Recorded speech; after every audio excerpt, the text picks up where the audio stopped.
And we have Andrew McLeod, who is the author of Life Half Lived. Andrew. Thank you very much. And if the last presentation was a little bit depressing, I'm hoping this one's going to be a little bit more uplifting. And ACOM plays a role in it. And this presentation is going to flow on better from the last one than I thought when I looked at the schedule. What I'm going to start off by doing is talking about the curious case of Khanbogd town in Mongolia, and explain why this is a very good model, and then go on to some larger issues about long-term developmental partnerships, the step beyond private-public partnerships, the step beyond corporate social responsibility, and look for options to increase corporate profitability, but also improve and increase community economic development over the long term. So let me start with a couple of preconceptions, or questioning some of the preconceptions. Sustainability has to include social, environmental, and financial sustainability. And often, the third one of those is forgotten, particularly when you talk to the environmental movement or left-wing NGOs or groups like that. It's that last one that they always balk at and say is not important. But if you don't have a financial sustainability in any project or program that you are putting in place, it will, at some point or another, die. The third is often forgotten, and it shouldn't be. So let's talk about Khanbogd. This is Khanbogd town, about 4 years ago. Khanbogd is about 450 kilometres south of Ulaanbaatar, the capital of Mongolia, about 60 kilometres north of the Chinese border. It's in the middle of the South Gobi Desert, no reticulated water, no 24-hour power, no sewerage. Absolutely nothing there. 4 or 5 years ago, it had a population of about 1,500 people. Now it's about 4,000. That's kind of what it looks like. That's the photo I took there a couple of months ago. Why is this important? Well, 2008, as I said, about 1,500 people, no reticulated water, no 24-hour power, no sewerage. 2013, this year, there's about 4,500 people there. And by 2025, we're predicting to have about 35,000 people there. Now, what is attracting all these people to come to the middle of the South Gobi Desert? And the answer is one very big copper mine. Rio Tinto, the world's second largest miner, I've just finished working for them recently, is developing the Oyu Tolgoi mine. It's going to be 30% of Mongolia's GDP. It's already responsible for a spike in net foreign investment, seeing GDP growth rates over the last 4 or 5 years between 17 and 20%. That's a phenomenal spike and a phenomenal spark for long-term economic development for the entire country of Mongolia. Now, Rio Tinto estimates that over the next 15 years they will spend about $1.4 billion in net present cost terms to fly in, fly out staff from the rest of Mongolia down to the South Gobi Desert to operate this mine.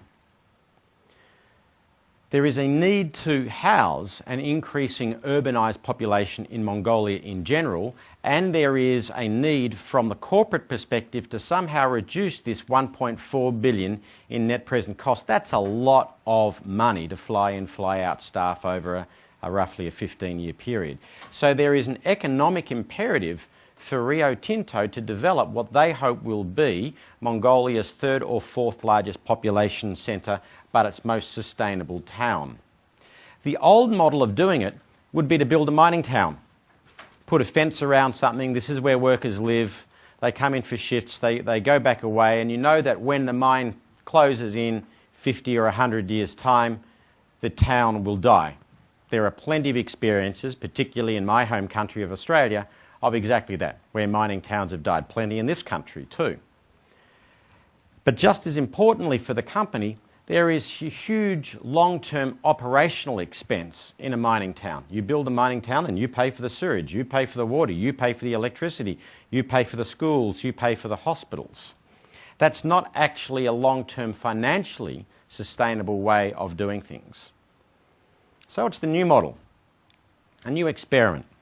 Well, let me introduce you to this notion of Grand Prix, not billboard model. If you think of corporate social responsibility broadly, or enlightened self-interest as people now more accurately call it, often companies look at their engagement with the community like a billboard. Rio Tinto has theirs here, BHP has theirs there, UBS has theirs here, Nestle has theirs there, like independent billboards. And I say, well, let's have a look at a Grand Prix car. Mark Webber is a great Australian driver. He's number 2 in the World Championships at the moment, I think. I ask, well, who sponsors his car? And the answer is Red Bull is the lead sponsor, but then there's a dozen other companies. And I say, why don't we look at communities in that way? There would be a lead sponsor on whichever company has the biggest interest on being there, and then bring in other companies to participate where their economic interest lies. I wrote this in detail on a Harvard Business School blog recently, and I've put the link there, and you can download this from this seminar's website. This builds on the shared value thinking that Michael Porter and Mark Kramer came out with out of Harvard Business School. And for some of those who may not be fully familiar with shared value, allow me to speak on it quickly.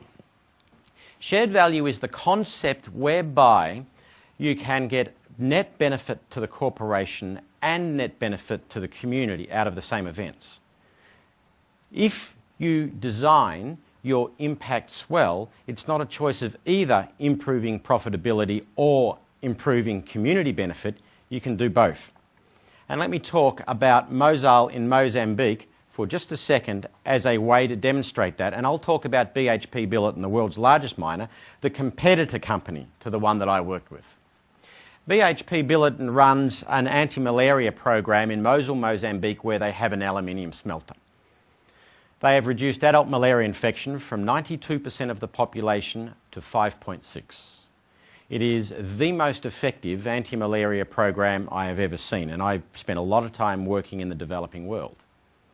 And you might think that's a really good corporate social responsibility program. That's really nice. And it is.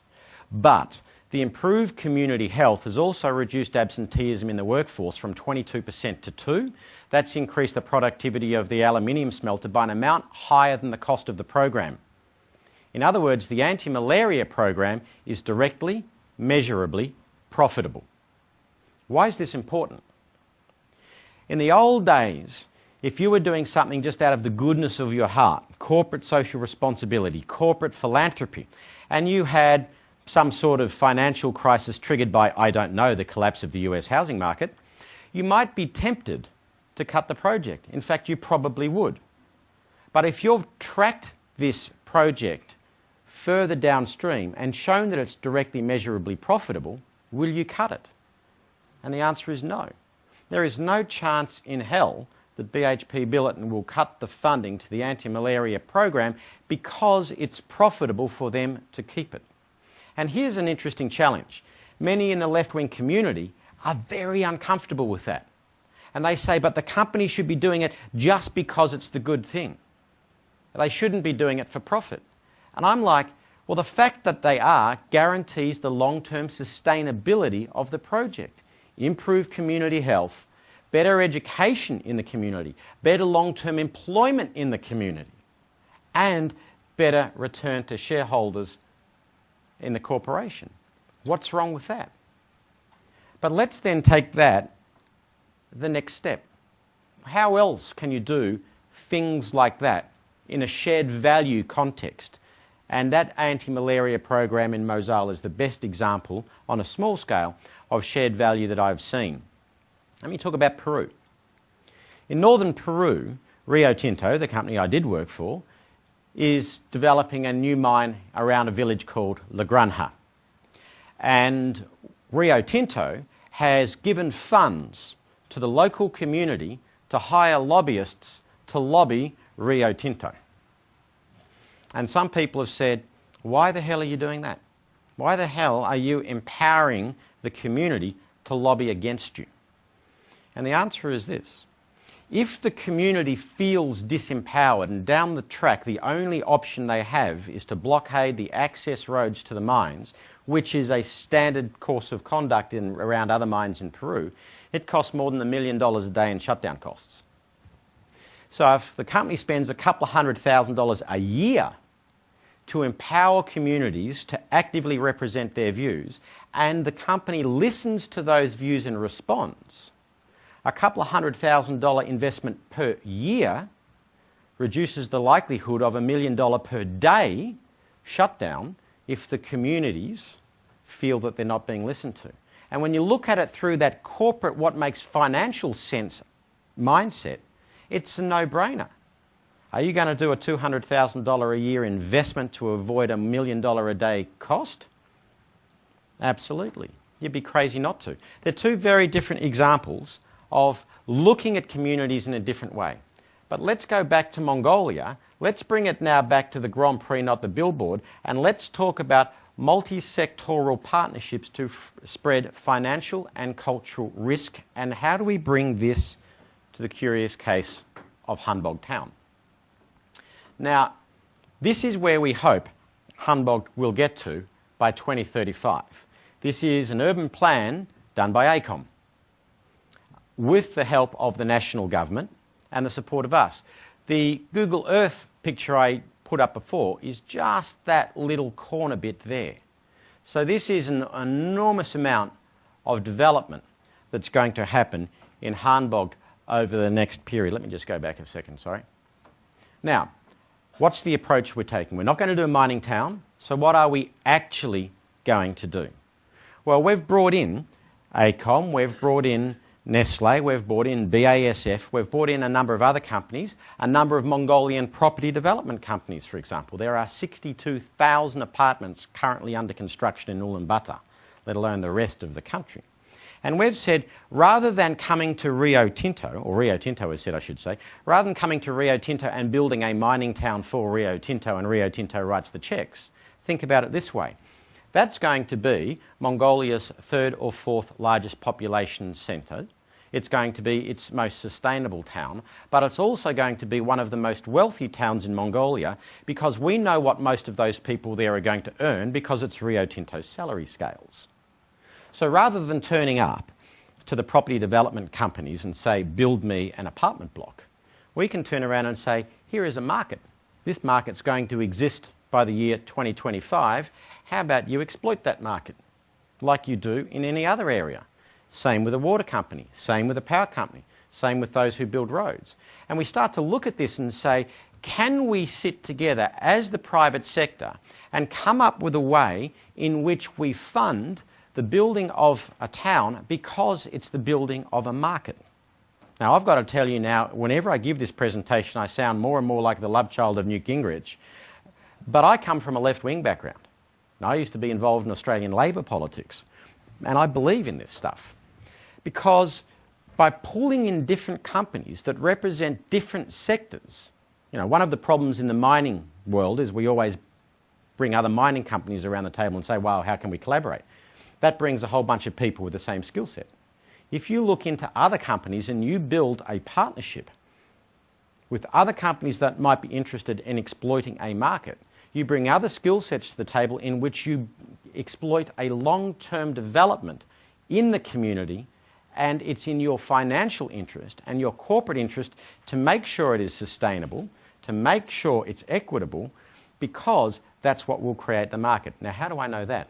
Because we've surveyed, Rio Tinto surveyed Rio Tinto's staff, and 80% have said they would be prepared to move to a new Khanbogd if there were good schools, good hospitals, good community facilities, and you would predict that.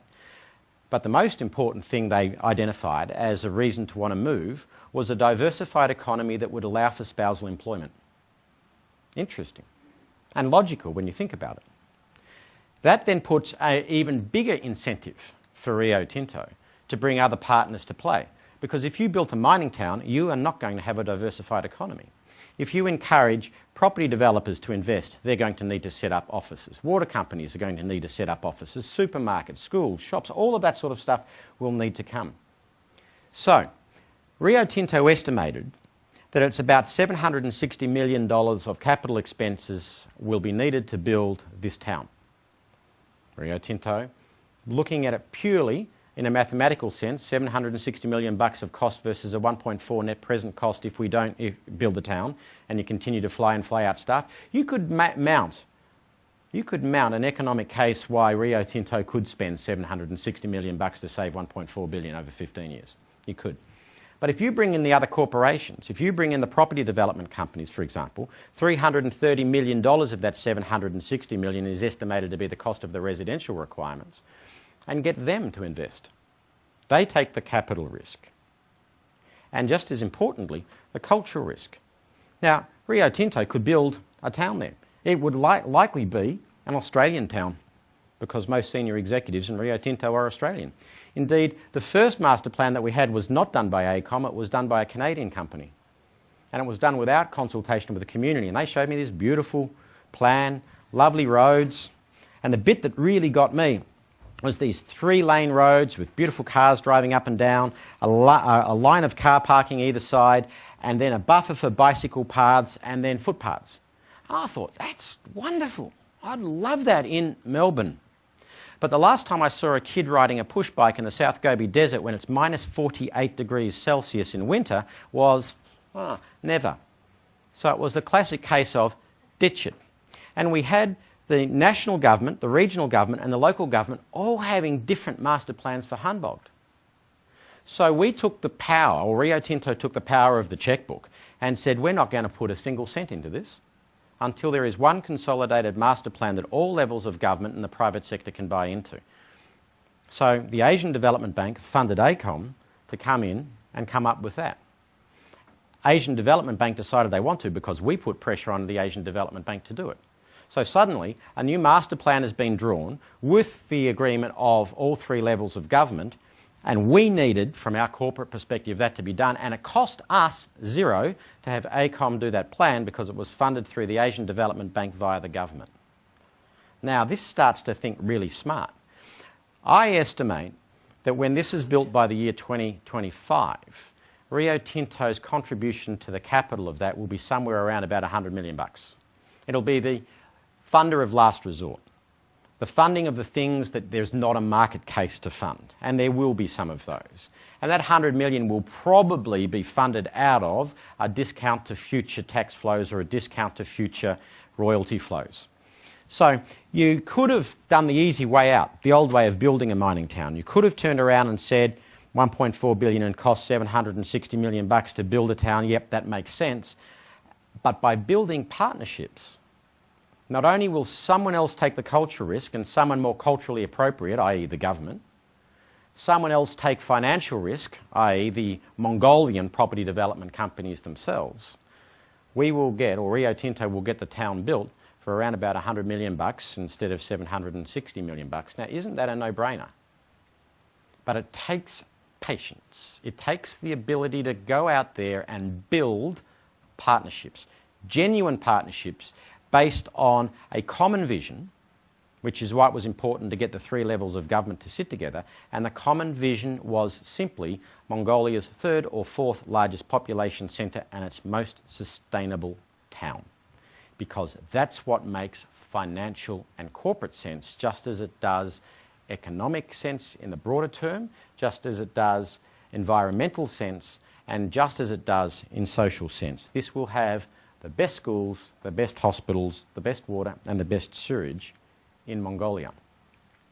Now recently I was doing a presentation in Dubai.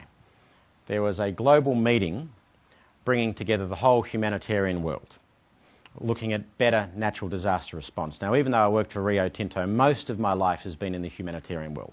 I worked for the Red Cross in the 1990s in Rwanda and Bosnia, lovely parts of the world. Couple of years in Pakistan and Afghanistan for the UN, doing earthquake relief and a few other things. So when I met my old friends in Dubai, this is what they said, oh, you joined the private sector, as if I've sold out, as if I've left all my beliefs behind. Is it really the private sector's role to do things like long-term development in a town like Khanbogd, or empower communities in northern Peru? And incidentally, Rio Tinto created the first female rondas. What's a ronda?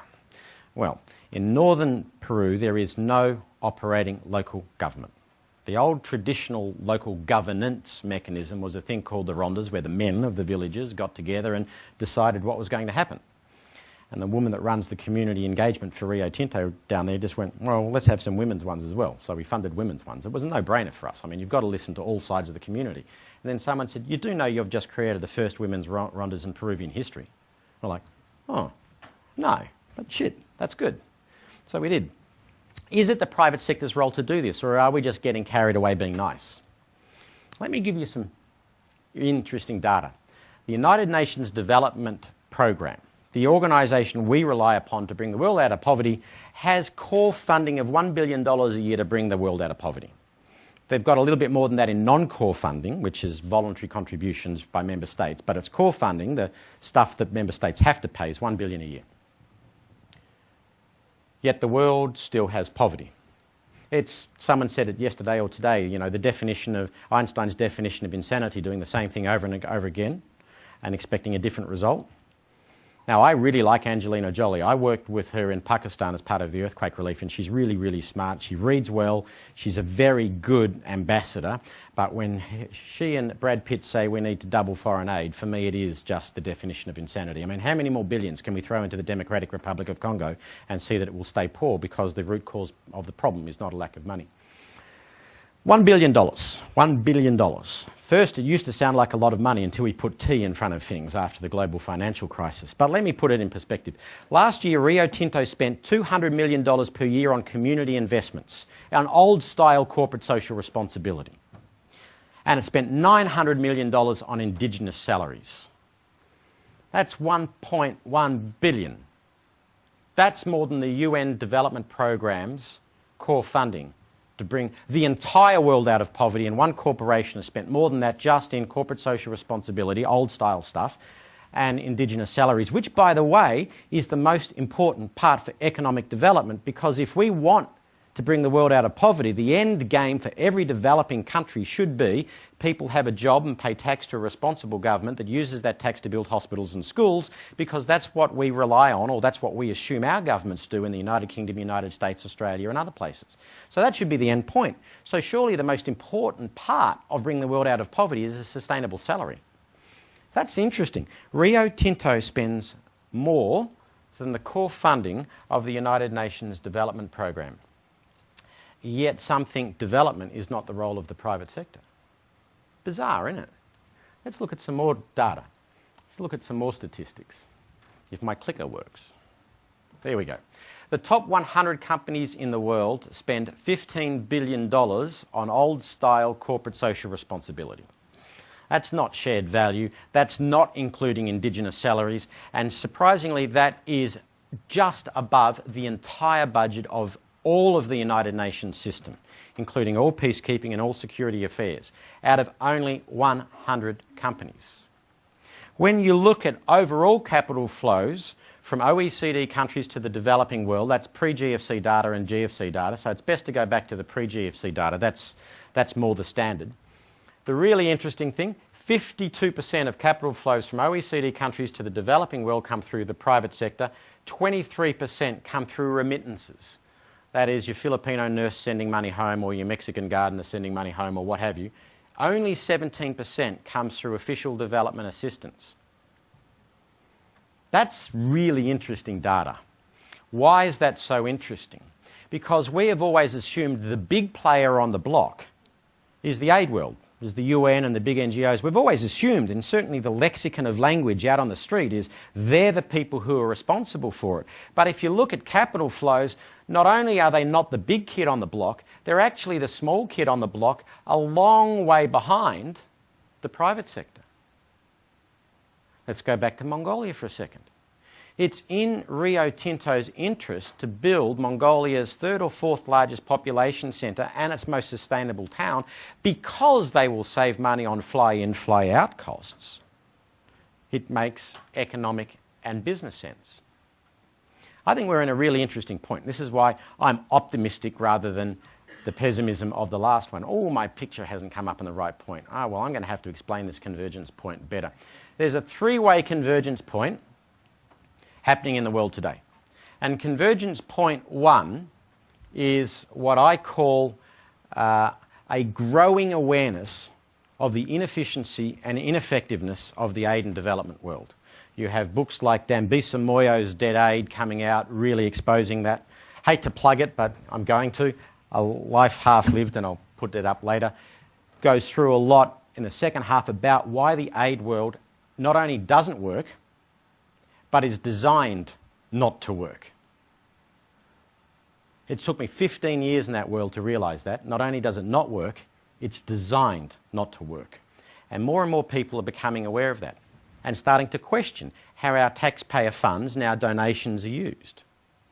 Second convergence point is a growing awareness in the private sector that they have a role to play.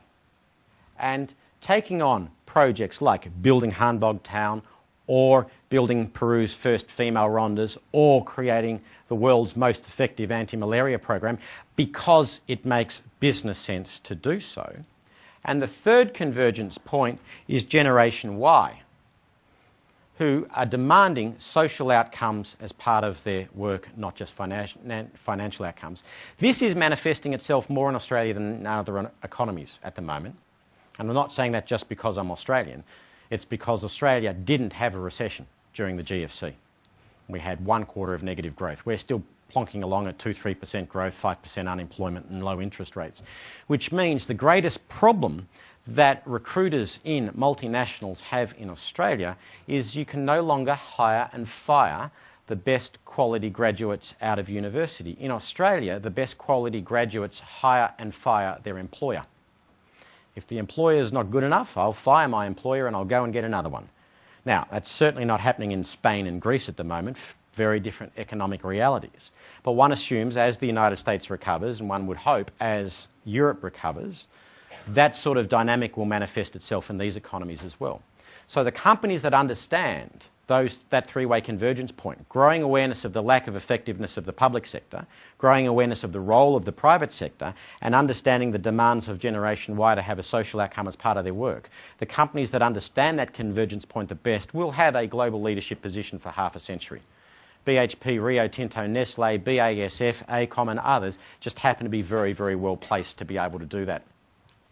Because they understand shared value, the thinking that's come out of Michael Porter and Mark Kramer at Harvard Business School. It's worth going to sharedvalue.org and reading up on that. If your companies are not involved in that already, you should. And I've got to have a disclosure here. I have absolutely no financial interest at all in Shared Value, no connection with them at all, other than I believe in their ideas, and that's why I plug it. And companies need to do that sort of thing if they are going to guarantee their own long-term economic sustainability into the future. Now, all of this then comes down to what was supposed to be the main topic of what I'm talking about, which is partnerships for development. You can build on shared value and the anti-malaria example. Can we ask, for example, BHP to extend their idea to the rest of Mozambique? Because after all, mosquitoes don't just fly around BHP's aluminium smelter. And the answer is no, can't. BHP have an economic interest around where their smelter is. They have an economic interest for malaria to be reduced in the rest of Mozambique, but it's hard to mount the case. So why not create the collaborative partnership with Rio Tinto, with Anglo American, with whatever other companies and corporations just happen to be existing in Mozambique, and do it together? Because they're all going to get the same benefit in reducing absenteeism if it improves community health results. And it will be just as profitable for everybody else. Interestingly, let me go back to Peru. Where the La Granja mine is in northern Peru, there is what we call the Chicote to Chota corridor, basically going from the mine down to the coast, which is the area of interest in Rio Tinto. Rio Tinto needs to develop that area economically. It needs to improve education because that's where the second and third generation workforces for the mine are going to come. Incidentally, Rio Tinto spends more money on education in Mongolia than the government of Mongolia. Why? Because Rio Tinto needs better qualified and better educated staff for the next 50 to 100 years. So when we look at the Chicote to Chota corridor and we start to ask, gee, this is going to be hard for Rio to develop all of that, where are the partners? Well, we pulled up the list of the UN Global Compact lead 50 companies that were already operating in Peru. And we found not only were many of them already operating in Peru, but 10 of them, including BASF, Nestle and Coca-Cola, were already operating in the Chicote to Chota corridor. There's an interesting potential for partnership. Why the UN Global Compact lead 50 companies? Because they're the ones that have signed up to the UN Global Compact, so you assume that they're at least trying to do the right thing. And shared value is a way of thinking to implement many of the principles behind the UN Global Compact. One of the challenges for Rio Tinto is they need to relocate about 600 families from the mine site, from a high rainfall, high fertility soil environment to a low rainfall, low soil fertility environment. So they need to completely re-educate and retrain many of the farmers, because they need good quality crops to come, so the relocation works, and so there's ongoing food security for the mine site that has to cook 3,000 meals 3 times a day for 100 years. So there is a strong economic interest to make sure those relocations are successful. But last time I looked, Rio Tinto was a miner, it wasn't an agronomist. Boulé. Boulé is a Brazilian company. It's a commodity trading company. Their market model is quite simple. Work with local farmers, improve productivity, improve production, and they get to trade more commodities. And they want to move into Peru. Oh, good. Here is the Chicote to Chota corridor. Fix it for us, will you please? And for Boulé, makes absolute sense. So we'll develop a partnership between Rio and Boulé to do that. Second thing that is a big issue in the Chicote to Chota corridor is lack of drinking water. Coca-Cola, as part of their corporate commitment nowadays, is they will commit to put in more drinkable water into the communities that they're operating in than they take out to produce Coca-Cola. Okay, let's do a partnership with Coca-Cola. And suddenly there's this great opportunity to spread financial risk, spread cultural risk, by building multi-sectoral partnerships in which the community does win. And it's not just because you're being fluffy and nice, it's because it makes good, sound financial sense to do that. I'm not going to plug this too hard, but there's a lot of thinking in the back of that book. The only thing I want to then challenge you with is profitability and community benefit don't have to be mutually exclusive. If you are going to get real, genuine, long-term sustainability, profitability and community benefit must come out of the same events. And most corporations, when they sit down and have a think about it for a while, can probably achieve it much better than they already are, like BHP's anti-malaria program in Mosul, Mozambique, and like AECOM and Rio Tinto coming together with the government of Mongolia to build Mongolia's 3rd or 4th largest population centre and its most sustainable town. Thank you. I think we've got time for a couple of questions. Thank you for your commentary. I'm interested to know what your thoughts are on the new SEC disclosure requirements of conflict minerals, and do you see that as a representation of one of the convergent points you mentioned, or something else? No, I do see it as one of the convergence points, and I do see it as a very, very good thing. Like the reporting that had to be done on diamonds, extending it to other resources is a really good idea. What it does do is it puts more of an economic interest on corporations to get local development right, which local governments often don't.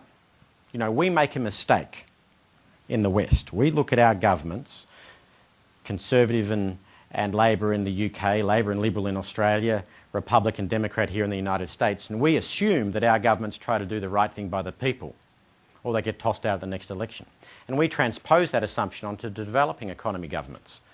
And we assume they're trying to do the right thing by the people. I used to swim. In Pakistan, I spent 2 years as the assistant national coach to the Pakistan swim team.